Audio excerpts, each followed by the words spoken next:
अस्सलाम वालेकुम व्यूअर्स, कैसे हैं आप लोग। उम्मीद करता हूँ आप सब खैरियत से होंगे। तो व्यूअर्स, टॉपिक 1 कार्बोहाइड्रेट्स कंटिन्यू है और इसमें पॉलीसेकेराइड्स सब डिस्कस करने जा रहे हैं। तो सबसे पहली बात तो ये कि पॉली का मतलब होता है मैनी और सेकेराइड का मतलब तो आपको पता है ये शुगर मॉलिक्यूल्स। तो बहुत सारे शुगर मॉलिक्यूल्स जब लिंक्ड होते हैं तो वो पॉलीसेकेराइड्स बना देते हैं। इसके बाद फर्दरली हम कुछ एमसीक्यूज के पॉइंट ऑफ व्यू से कुछ चीज़ें डिस्कस करेंगे, जैसे कि कार्बोहाइड्रेट्स जो हैं ये अगर हम इनकी टेस्ट की बात करें तो ये टेस्टलेस हैं, ये टेस्टलेस हैं, इनका कोई भी टेस्ट नहीं होता। इसके बाद फर्दर अगर हम बात करें तो हाइड्रोलिसिस एग्जिस्ट करती है इनमें, इनमें हाइड्रोलिसिस जो है वो बड़ी अच्छी तरीके से एग्जिस्ट करती है। इसके बाद फर्दर अगर हम इनके सॉलिबिलिटी की बात करें तो ये सॉल्युबल और नॉन इनसॉल्युबल दोनों हैं। सो डेट्स वाई इनको हम स्पेरिंगली सोल्यूबल भी कह सकते हैं, sparingly soluble in water, right. इसके बाद और थोड़ा सा आप डिस्कस करें तो ये शुगर मोनोमर्स जो मोनोसेकेराइड्स हैं उनके लिंक करने से ये बनती हैं, राइट। इसके एग्जांपल्स के तौर पर अगर आप देखना चाहें तो एग्जांपल्स इसकी बहुत सारी हैं, जैसे एगर है, पेक्टिन है, काइटिन है, ठीक है, सेलुलोज है, कॉटन है, ठीक है। ये सारी की सारी आपकी, जैसे स्टार्च ले लें, ग्लाइकोजन ले लें, ये सारी की सारी आपकी पॉलीसेकेराइड्स हैं। क्लियर। अब हमने इसमें ये चीज़ डिस्कस करनी है कि जब हम फर्दर इनकी टाइप डिस्कस करेंगे तो उसमें हमारे मेन एमसीक्यूज जो है वो बनेंगे। ये तो जैसे इसकी कुछ करेक्टरिस्टिक्स थी, तो टाइप्स की जब आप डिस्कस करेंगे ना तो टाइप्स में हमारी इंपॉर्टेंट चीज़ें कवर होंगी एमसीक्यू के लिहाज से। कि सबसे पहली तो हमारे पास जिसकी टाइप है जी वो है स्टार्च। स्टार्च ये बड़ी मेन टाइप है इसकी और इम्पोर्टेंट एमसीक्यू भी पूछ लिए जाते हैं यहाँ से। स्टार्च जो है ये मेन सोर्स है कार्बोहाइड्रेट्स का एनिमल्स के लिए। ये एमसीक्यू पूछा जाता है जी कि main source of carbohydrates for animals is, तो वो आपका क्या है, स्टार्च। तो जहां भी ये एमसीक्यू अगर आपके पास आ जाए कि what is the main source of carbohydrates for animals, तो वो आप किस पे टिक करेंगे, आप स्टार्च पे बगैर सोचे समझे टिक कर देंगे। और अगर स्टार्च नहीं है तो कुछ और उसमें है तो वो फिर आपको देखना पड़ेगा। अमूमन होगा यूं ही कि अगर तो ये एमसीक्यू आता है कि what is the main source of carbohydrates for animals is, तो वो क्या है, स्टार्च।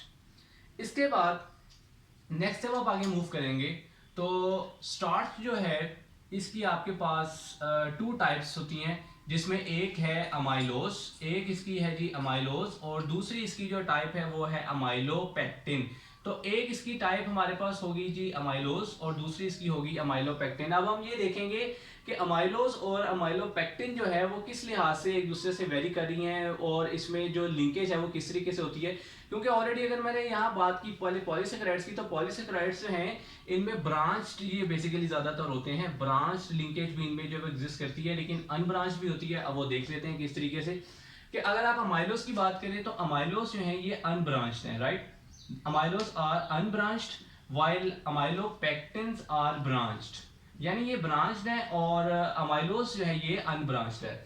अब यहाँ से अमाइलोस जो है वो क्योंकि अनब्रांच्ड है और अगर आप इसकी सॉल्युबिलिटी की बात करें तो अमाइलोस जो है ये सॉल्युबल होती है आपके हॉट वाटर में, यानी हॉट वाटर अगर आपके पास हो तो उसमें ये सॉल्युबल है। क्लियर। लेकिन अगर आप इसकी बात करें तो आप चाहे हॉट वाटर ले लें या कोल्ड वाटर ले लें तो आपके पास ये इनसोल्यूबल है दोनों में। यानी कि अमाइलोपेक्टिन हॉट और कोल्ड वाटर दोनों में इंसोल्यूबल है, लेकिन अमाइलोस जो है वो आपके हॉट वाटर के अंदर सोल्यूबल है। ये बड़े इंपॉर्टेंट एमसीक्यू हैं जो पूछे जाते हैं एग्जाम के हवाले से कि what is the main source of carbohydrates for animals, तो वो स्टार्च है। अमाइलोस अनब्रांच्ड है, ठीक है। अमाइलोपेक्टिन ब्रांच्ड है, ठीक है जी। अच्छा, अब इसमें फर्दर आप आगे देखें तो एक होता है iodine test. Iodine test iodine test जो है वो आप करते हैं, तो उसमें जब आप स्टार्च का आयोडीन टेस्ट करेंगे तो स्टार्च जो है आयोडीन के साथ आपको ब्लू कलर जो है वो शो करेगी। ब्लू कलर जो है वो आपको शो होगा स्टार्च का विद आयोडीन टेस्ट।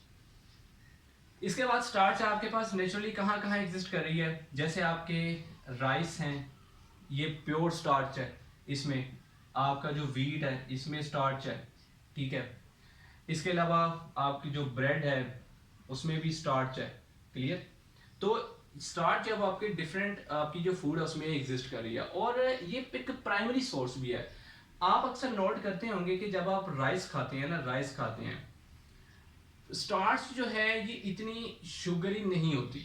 मैंने आपको बताया ना कि स्टार्च इसका टेस्ट जो होता है वो बिल्कुल आपके पास ये टेस्टलेस है, पॉलीसेकेराइड सारी की सारी।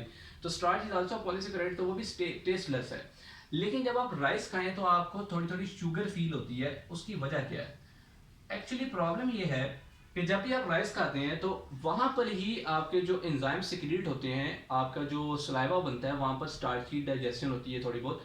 और उस डाइजेशन की वजह से जब स्टार्च की डाइजेशन होती है तो स्टार्च की डाइजेशन से जब वो हाइड्रोलिसिस होगी तो उससे ग्लूकोज मोनोमर्स जनरेट होंगे। तो वो आपको जो है वो क्या फील होता है, थोड़ा सा शुगरी फील होता है, कि आपको मीठा मीठा फील होता है। तो ये थे आपकी स्टार्च। इसके बाद जब हम फर्दर आगे मूव करेंगे तो नेक्स्ट हमारा जी है आपका ग्लाइकोजन। तो ग्लाइकोजन को डिस्कस करते हैं। ग्लाइकोजन की जब आप बात करेंगे तो glycogen is also very important polysaccharide. इसको एनिमल स्टार्च भी कहते हैं। ये आपने याद रखना है एमसीक्यू के पॉइंट ऑफ व्यू से, कि यू भी आ जाता है व्हाट इज एनिमल स्टार्च। तो animal starch is also known as glycogen, और glycogen is also known as animal starch. इसके बाद थोड़ी सी इसमें देखेंगे कि ग्लाइकोजन जो है ये इनसोल्यूबल होती है वाटर में, इनसोल्यूबल इन वाटर, राइट। ये बहुत इंपॉर्टेंट पॉइंट है कि ये इनसोल्यूबल है वाटर में। ग्लाइकोजन जो है ये स्टोर कहाँ होती है? ग्लाइकोजन स्टोर होती है, अगर हम ह्यूमंस की बात करें, एनिमल्स की बात करें, तो लीवर जो है, आपके मसल्स वगैरह जो हैं, वहाँ पर ये ग्लाइकोजन स्टोर होती है। अब होता क्या है कि आप अपनी डाइट में ले रहे होते हैं ग्लूकोज। जब आपकी डाइट में जो अब आप ग्लूकोज ले रहे होते हैं तो जो ग्लूकोज की रिक्वायरमेंट होती है बॉडी को वो ले लेती है, वो बॉडी पूरी कर लेती है, लेकिन जो रिमेनिंग ग्लूकोज है उसको कन्वर्ट किया जाता है ग्लाइकोजन में, और फिर इस ग्लाइकोजन को स्टोर कर दिया जाता है आपके लीवर में और आपके मसल्स में। देन अगेन जब ग्लूकोज की जरूरत पड़ती है तो इसी ग्लाइकोजन को दोबारा कन्वर्ट कर दिया जाता है आपके ग्लूकोज में। इसके अलावा जब आप ग्लाइकोजन की बात करें तो इसमें ब्रांच लिंकिंग जो है वो एग्जिस्ट करती है, और साथ ही साथ अगर आप इसका आयोडीन टेस्ट करेंगे तो आयोडीन टेस्ट जो है उसके अंदर जो ग्लाइकोजन है वो रेड कलर जो है वो शो करेगी, यानी रेड कलर आपको शो होगा, तो वो आपको पता चल जाएगा कि ये क्या है, ग्लाइकोजन है। इसके बाद हमारी नेक्स्ट आ जाती है सेलुलोज। सेलुलोज जो है ये भी एक इम्पॉर्टेंट पॉलीसेकेराइड है। याद रखें कि जो चीफ फॉर्म है कार्बोहाइड्रेट्स की, ये चीफ फॉर्म भी है कार्बोहाइड्रेट्स की, चीफ फॉर्म ऑफ कार्बोहाइड्रेट्स, ठीक है ना, फॉर एनिमल्स। तो ये चीफ फॉर्म भी है। इसके बाद हम स्टार्ट करेंगे अपना सेलुलोज को, तो मूव करेंगे सेलुलोज की तरफ।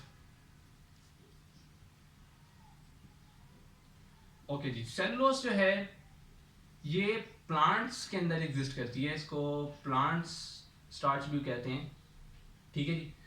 प्लांट्स की जो सेल वॉल है वो आपकी किसकी बनी होती है? सेलुलोज की। आपकी जैसे कॉटन है, ये प्योर सेलुलोज है, cotton is a pure cellulose, ठीक है जी। तो ये आपकी कहाँ होगी? प्लांट्स की सेल वॉल में होगी। जो सेलुलोज है ये भी इनसोल्यूबल होती है वाटर में, इनसोल्यूबल इन वाटर, राइट, और टेस्टलेस है। अगर आप इसकी डाइजेशन करवाना चाहें, जो डाइजेशन जो है वो ह्यूमन बॉडी में नहीं हो सकती। ह्यूमन बॉडी में इसकी डाइजेशन नहीं हो सकती। क्यों नहीं हो सकती? क्योंकि ह्यूमन बॉडी के पास एक एंजाइम है सेलुलेज, वो एब्सेंट है। ठीक है जी, एब्सेंट इन ह्यूमन बॉडी। तो इसकी डाइजेशन के लिए एंजाइम चाहिए सेलुलेज, जो कि एब्सेंट है ह्यूमन बॉडी में। सो डेट्स वाई अगर आप सेलुलोज खा भी लें तो वो डाइजेस्ट नहीं हो सकती। इसकी डाइजेशन कहाँ होगी? डाइजेशन इसकी होती है कुछ इंसेक्ट्स हैं, जैसे टर्माइट्स वगैरह हैं, टर्माइट्स हैं, ठीक है। और टिक्स एंड टर्माइट्स का नाम सुना होगा आपने। कुछ प्रोटोजोआ वगैरह हैं, प्रोटोजोआ, कुछ यीस्ट वगैरह हैं, ठीक है जी। तो इनके अंदर ये एंजाइम एग्जिस्ट करता है सेलुलेज। ये सेलुलेज एंजाइम जो है इस सेलुलोज की डाइजेशन करता है। तो यहाँ से हमें पता चल गया कि ह्यूमन बॉडी में इसकी डाइजेशन जो है वो पॉसिबल नहीं है। इसकी डाइजेशन जो है वो कुछ अदर ऑर्गेनिजम्स हैं, माइक्रो ऑर्गेनिज्म, जैसे यीस्ट, टर्माइट्स, प्रोटोजोआ वगैरह, उनकी बॉडी में ये एंजाइम एग्जिस्ट करता है सेलुलेज, जो कि सेलुलोज की डाइजेशन करवाता है। इसके बाद सेलुलेज जो है इसको मोस्ट अबंडेंट कार्बोहाइड्रेट भी कहा जाता है। Most abundant carbohydrates in nature वो सेलुलोज है, सॉरी, ठीक है। तो इसके ऊपर बड़ा इंपॉर्टेंट क्वेश्चन पूछा जाता है कि what is the most abundant carbohydrate in nature? तो वो क्या है? सेलुलोज। और ये एग्जिस्ट करी है मोस्टली कहाँ पर? प्लांट्स वगैरह में। अगर आप इसका आयोडीन टेस्ट करें, तो आयोडीन टेस्ट जब आप इसका करेंगे तो आयोडीन टेस्ट में इसका कोई कलर भी शो नहीं होगा, नो कलर ऑफ सेलुलोज। तो ये इसके कुछ इंपॉर्टेंट पॉइंट्स हैं जिसमें हमने पॉलीसेकेराइड का कवर कर लिया। यही आपने पॉइंट्स एग्जाम के लिहाज से याद रखने हैं, तो यही आपसे पूछे जाएंगे मोस्टली। तो नेक्स्ट अपने लिपिड्स के टॉपिक में आपसे मिलेंगे। इजाज़त दीजिए, अल्लाह हाफिज़।